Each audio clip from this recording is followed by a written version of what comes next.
Good afternoon, everyone.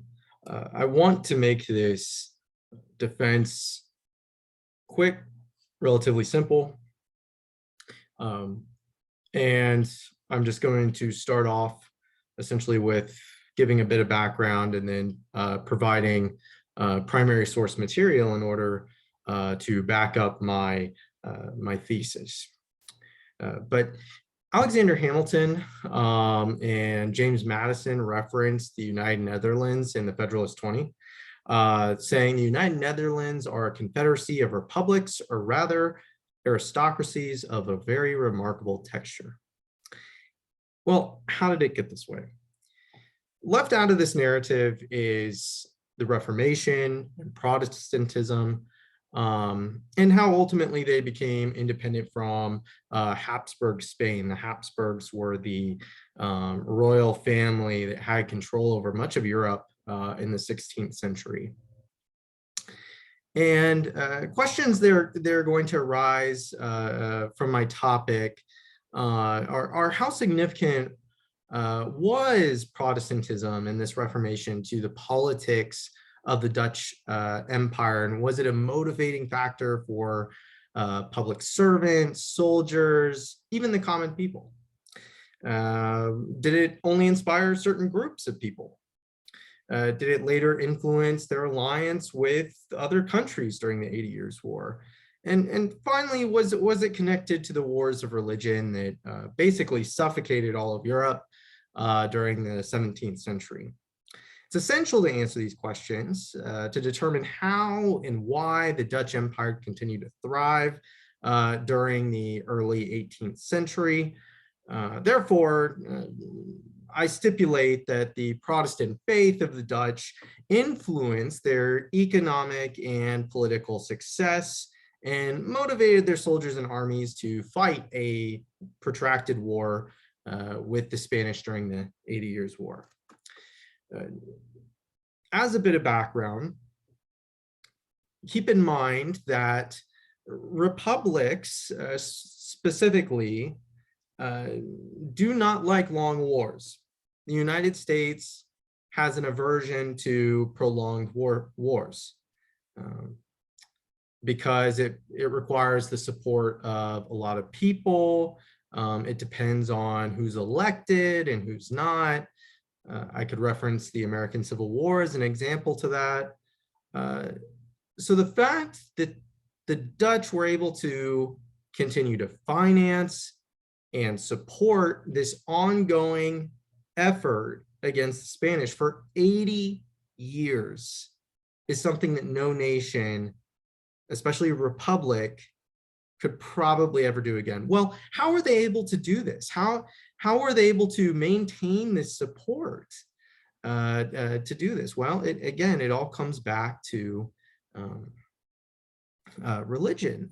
Marxist historians haven't been able to answer this question. And even though there are various causes politically, economically, it's not going to explain necessarily how the people viewed this war. And in fact, in the early period of the Reformation, it was quite violent. It was quite turbulent. There was actually an Englishman who witnessed the devastation caused during the Reformation by Reformed Christians. They were not Lutherans, but Reformed Christians. They were Calvinists, and it was an effect of the Reformation. But this Englishman witnessed the following event. We've had a terrible movement here. All the churches, chapels, and almshouses have been completely razed, nothing left in them whole, but everything broken and destroyed, that in such a way and by so few people that it is astonishing to hear. Then they destroyed the whole church, the most precious in all Europe, and so ruined everything. There was no place left to sit down. Most astonishing, however, is there were so few in number in the churches. I saw no more than 10 or 13 breaking, mostly ruffians and other scum. But there were many onlookers and perhaps instigators in the city, itself, everything was so calm and quiet as if there had been nothing to do in the churches. The people stood clothed in their doors and saw the iconoclasts going from one church to another, shouting, "Viva la Gus," and calling on them to keep quiet. There were going to be a lot of ministers that will preach to thousands during this period. It started with a few, and it's going to grow and grow and grow. Even the first leader, William the Silent, he was initially raised Catholic, but he was sickened by seeing what the Council of Trouble was doing to these Reformed Christians, that he became a Reformed Christian himself in 1573. So ultimately, this persecution and this religious violence that takes place is quite devastating. In fact, there are some sources stating that the Habsburgs persecuted 10,000, but they had arrested 12,000 Reformed Christians around this period during 1566. Now, this isn't going to explain necessarily how they were able to prolong the war, but it should explain really how they were able to, or the extremities of how religion played a role within the Dutch Republic during this period. I guess it would be the Spanish Netherlands. But nevertheless, religion is going to play a very important role. Ultimately, William the Silent is going to be assassinated, and his son is going to take over, Maurice of Nassau. And he's actually going to beg the people to continue this effort. And keep in mind, the war has already been going on now for almost 20 years. So he's actually going to go to Ghent and tell them to keep going. And he says this: "But thus the last words of his excellency were, 'My God, have mercy on my soul. My God, have mercy on your community. I also hope that the roadside heightened God will have heard his bet, and that he will take these lands under his holy protection and care. But if one of two friends must employ him there, I pray you in your burden, which you have, to tempt you and to help my lords, the general states, to preserve these countries.'" He's using religious rhetoric to connect with the people. Okay. And we can play a conspiracy theory of, well, maybe he didn't really mean it and he cared more about keeping the United Provinces together. That very well could be. But nevertheless, he never wrote that down. And therefore, we have to assume as historians, that is what's written. That is what he believed. Okay. But there's a number of other various motivations from the public. Christian rhetoric is used all throughout the 80 Years' War.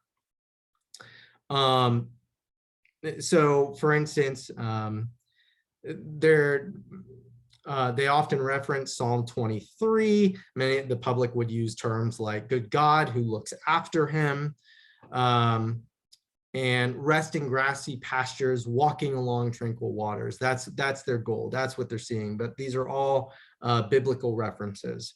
And I'll give you one more before I close out. So Abraham Sarin wrote to his father-in-law the following. He said, "Further, you also wrote how there in Newport, there was much preaching at night. And this does not surprise, for here in Waterland, they're preaching during the day. Further, there are many strange reports, to wit, that in Germany, there are great gatherings, which, although a reliable man had reported this to us, I cannot believe. But I myself have seen how some nobles who have taken an oath with Berterode and moreover introduced the ministers have returned home, and people have not reacted badly. And they said that they now had more courage than ever." So the church, their faith is what keeping these people going. An idea that there is a much better world at the end of all of this. And they truly believe that. And even though there are shortfallings, there's setbacks, and it seems like at one point the war might be over, but ultimately they will overcome. The Habsburgs will still remain in control of the southern Netherlands, but ultimately they will sign a treaty with Spain. Spain will recognize the United Provinces, and the Dutch will ultimately come to become an empire that will thrive politically, economically during the 17th century. Now, there's a variety of other factors as to why it fell, but that is not why I am talking here today. Ultimately, people suffered. There was intense violence due to faith, differences of religion. And yes, all of that was connected to alliances, political decisions, economic decisions, and that is what kept the war going. So thank you for this time, and I hope you, I enjoyed this class, and you know, I wish all of you the best. Thank you.